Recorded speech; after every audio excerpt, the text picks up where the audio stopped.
Exercise 3.5 question number 2 part 1, जिसमें कहा गया है for which values of a and b does the following pair of linear equations have an infinite number of solutions. अब हमें इसमें दो इक्वेशंस दे रखी हैं। कहा गया है कि इन इक्वेशंस के इनफाइनाइट मैनी सॉल्यूशन हैं और हमें ए और बी की वैल्यू फाइंड करनी है। चलिए शुरू करते हैं। देखिए ज़रा, जो फर्स्ट पार्ट है उसमें हमें जो इक्वेशंस दे रखी हैं वो हैं 2x + 3y = 7 और a - b x + a + by = 3a + b - 2। ठीक है। अब देखिए इसमें कहा गया है कि इनके सॉल्यूशंस कैसे हैं, इनफाइनाइटली मैनी सॉल्यूशंस हैं। तो इसका मतलब अगर इनफाइनाइट मैनी सॉल्यूशंस दे रखे हैं तो इसका मतलब इनके a1/a2 b1/b2 c1/c2 तीनों इक्वल होंगे। तो वही हम लिखने जा रहे हैं, since there are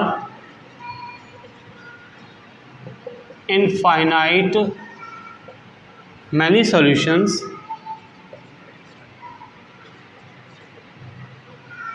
therefore a1/a2 equal होगा b1/b2 के और इक्वल होगा c1/c2 के। अब यही हम लिखने जा रहे हैं। देखिए 2/a - b इक्वल होगा किसके, 3/a + b और c मतलब 7/3a + b - 2।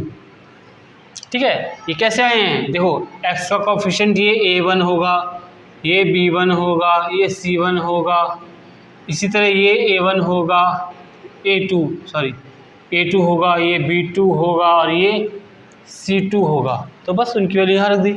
अब हम क्या करेंगे, एक बार इन दोनों को इक्वेट करेंगे, ठीक है, और दूसरी बार इन दोनों को इक्वेट कर लेंगे। चलिए, इससे हमें दो इक्वेशन मिलेगी, उनको सॉल्व करके हमारा आंसर आ जाएगा।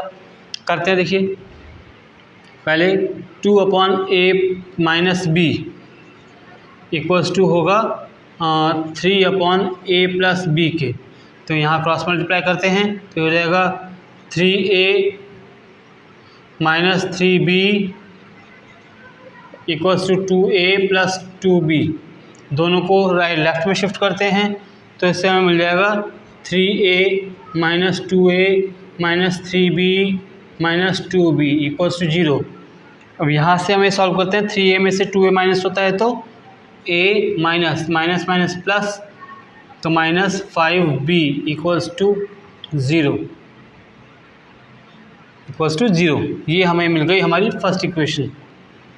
ठीक है। अब हम इन दोनों को इक्वेट करेंगे, ज़रा सॉल्व करते हैं। तो 3/a + b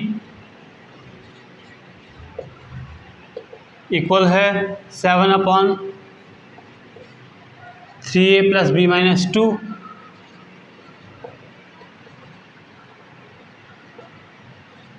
ठीक है। क्रॉस मल्टीप्लाई करते हैं। देखिए 7 को मल्टीप्लाई करते हैं तो ये हो जाएगा 7a + 7b = 3 को मल्टीप्लाई करेंगे तो 9a 3 3 9 9a + 3b - 3 2 6।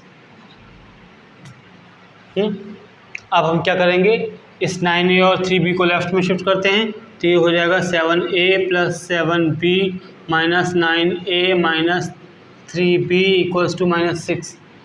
अब 7a - 9a मतलब -2a, 7b - 3b मतलब 4b = -6। अब -2 से पूरी इक्वेशन को डिवाइड कर देता हूँ मैं तो ये हो जाएगा a - 2b = 3। ये हमारी मिल गई हमें दूसरी इक्वेशन। ठीक है। अब बस देखिए थोड़ा सा एक काम करते हैं। यहाँ देखिए a - 5b = 0 है तो यहाँ से मैं एक वैल्यू निकाल सकता हूँ कि a = 5b। अगर -5b को राइट में शिफ्ट करा तो a = 5b आ गया। अब a की जो वैल्यू आई है 5b, उसको मैं यहाँ इस a की जगह पुट कर सकता हूँ। ठीक है ना। तो ये कैसे हो जाएगा, देखो ए की जगह 5b रखते हैं यहाँ पर, -2b इक्वल्स टू 3, 5b में से 2b गया, 3b इक्वल्स टू 3, 3 से 3 कट गया तो b इक्वल्स टू आ गया 1, b की वैल्यू 1 आ गई। अब b की वैल्यू वापस मैं यहाँ पुट कर दूँ तो a की वैल्यू मिल जाएगी। तो a इक्वल्स टू 5b हमें गिवन है, तो 5 इंटू बी की वैल्यू 1 रखते हैं, तो a इक्वल्स टू आ गया हमारा 5। तो a की वैल्यू 5, b की वैल्यू 1, यही हमारे आंसर है। चलिए स्टूडेंट करते हैं पार्ट 2, जिसमें कहा गया है for which value of k will the following pair of linear equations have no solutions. अब इसमें नो सॉल्यूशन कहा गया है। तो देखिए इक्वेशन हमें गिवन है, जो सेकंड पार्ट है उसमें इक्वेशन हमें गिवन है 3x + y इक्वल्स टू 1 और 2k - 1 x plus k - 1 y equals to 2k + 1। अब देखिए क्योंकि इसमें कहा गया है नो सॉल्यूशन, सिंस इक्वेशंस